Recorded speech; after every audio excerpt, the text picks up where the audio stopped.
Hello बच्चों। तो बच्चों, आज हम रिवीजन करने जा रहे हैं आपके हिंदी व्याकरण के पाठ 2 वर्ण और वर्णमाला, जो कि आपके हाफ ईयरली एग्जाम के लिए बहुत जरूरी है। ठीक है बच्चों, आइए रिवाइज करते हैं। तो बच्चों, इन चित्र को देखिए। इन चित्रों में इन बच्चों के मुंह से कुछ आवाजें निकल रही है कि नहीं? जैसे हा हा, जैसे पापा।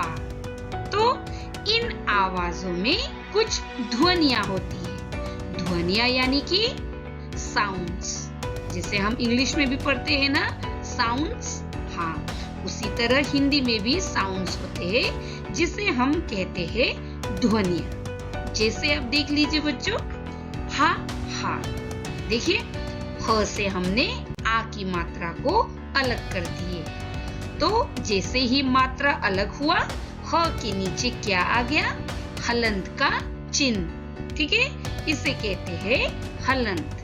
क्योंकि मात्रा अलग हो गया, इसीलिए ह के नीचे आ गया हलंत। ह आ, ह आ, हा हा। तो ये ध्वनियां है कि नहीं? इसे भी देख लीजिए, पापा। देखिए, इधर फिर से मात्रा अलग कर दिए है, प आ। जैसे ही मात्रा अलग हो गया, प के नीचे क्या आ गया? हलंत आ गया। प आ, प आ, पा पा। ठीक है बच्चों?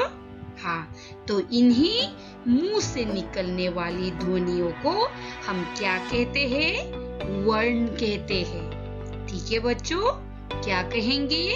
वर्ण कहेंगे। आइए आगे चल के और भी वर्ण के बारे में पढ़ते हैं। तो बच्चों, अभी हमने पढ़ा वर्ण किसे कहते हैं? मुंह से निकलने वाली ध्वनियां वर्ण कहलाती है। ठीक है बच्चों, हमारे मुंह से जो भी ध्वनियां निकलती है वही वर्ण होते हैं। तो आइए अब हम देखते हैं वर्ण कितने प्रकार के होते हैं। ठीक है, वर्ण 2 प्रकार के होते हैं। पहला स्वर और दूसरा व्यंजन। स्वर यानी कि अ आ, छोटी ई बड़ी ई और भी। व्यंजन यानी कि क ख ग और भी। ठीक है बच्चों, वर्ण के कितने प्रकार होते हैं, कितने भेद होते हैं? 2, स्वर, व्यंजन। ठीक है, आइए स्वर और व्यंजन को हम आगे चलकर पढ़ते हैं। तो आइए बच्चों, सबसे पहले हम पढ़ लेते हैं स्वर। ठीक है बच्चों, सबसे पहले हम पढ़ेंगे स्वर। तो देखिए, स्वर अ, आ, छोटी ई, बड़ी ई, छोटा ऊ, बड़ा ऊ, री, ए, ऐ, ओ, औ। के बच्चों, आइए और एक बार पढ़ लेते हैं।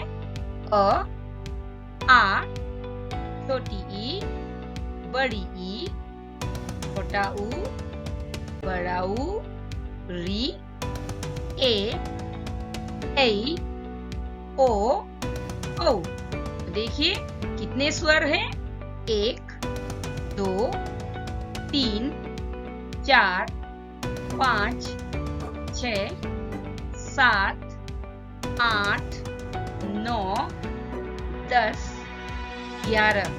हाँ बच्चों, कितने स्वर हैं? 11, 11। ठीक है बच्चों, कितने स्वर होते हैं?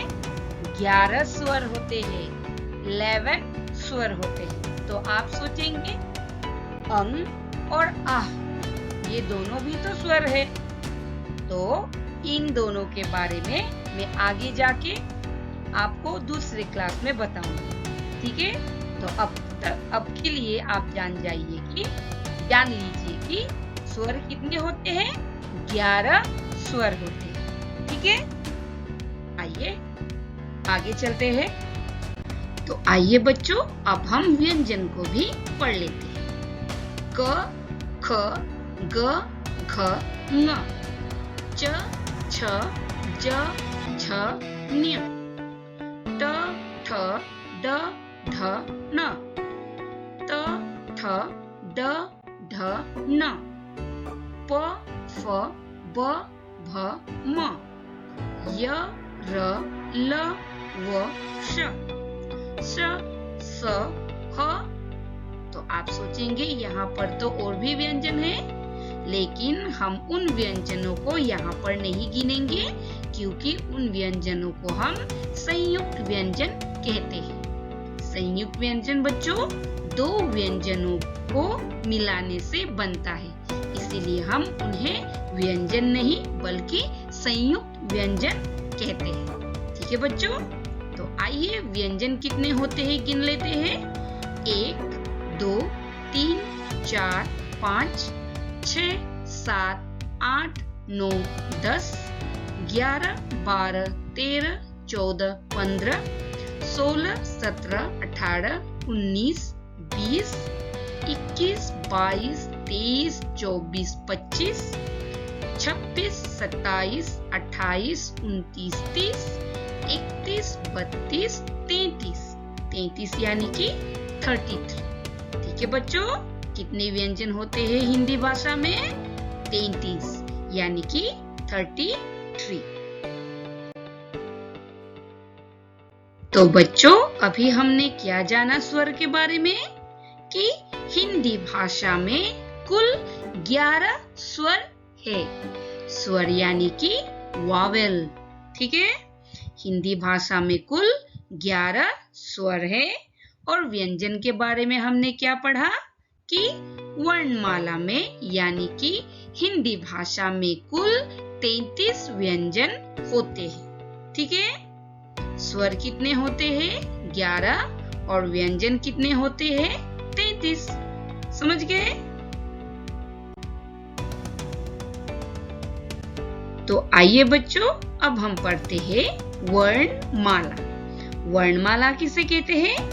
वर्णों के क्रमबद्ध यानी कि लाइन बाय लाइन समूह यानी कि ग्रुप को वर्णमाला कहते हैं। वर्णों के क्रमबद्ध समूह को वर्णमाला कहते हैं। वर्ण यानी कि स्वर और व्यंजन। तो देखिए स्वरों को हमने एक समूह में डाला लाइन बाय लाइन, जैसे अ से औ तक। तो यहाँ पर देखिए हमने व्यंजनों को भी एक समूह में डाला, जैसे क से ह तक। तो इन्हीं स्वरों और व्यंजनों के क्रमबद्ध समूह को क्या कहते हैं? वर्णमाला कहते हैं। ठीक है बच्चों, तो बच्चों आप लोग इन पाठों को अच्छी तरह से पढ़ लेना, क्योंकि ये पाठ जो आपके हाफ ईयरली एग्जाम में आने वाले हैं। ठीक है बच्चों, तो बस आज के लिए इतना ही। मिलते हैं अगले वीडियो में, तब तक के लिए बाय बाय।